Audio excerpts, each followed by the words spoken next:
Monsieur le Président, Mesdames et Messieurs les ministres, Madame la Première ministre, mes chers collègues, la pire des choses serait de penser que nous, Européens, devrions être suivistes sur le sujet de Taïwan et nous adapter au rythme américain et à une surréaction chinoise.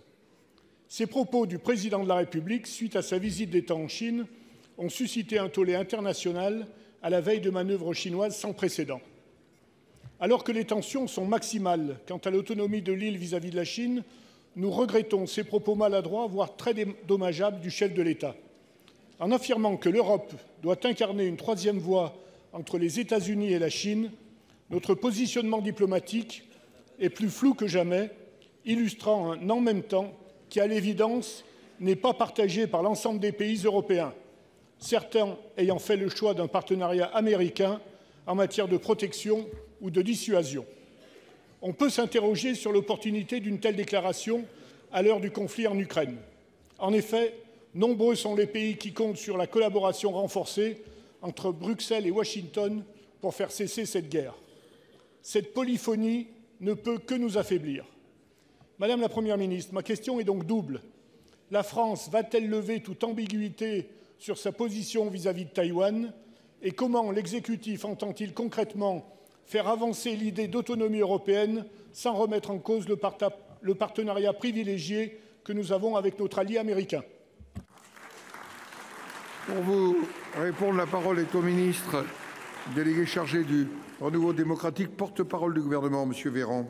Monsieur le Président, Mesdames et Messieurs les sénateurs, Monsieur le sénateur Olivier Cigolotti, je vous prie d'abord d'excuser Madame Catherine Colonna qui est aux côtés du Président de la République dans le cadre de sa visite d'État aux Pays-Bas. La position de la France s'agissant de la situation en Asie est constante. Premier point, l'Union européenne doit défendre ses propres intérêts. C'est légitime et il ne viendrait à l'idée de personne de le contester. Le Président de la République l'a toujours dit, nous ne sommes pas à équidistance de Washington et de Pékin. Nous partageons des valeurs.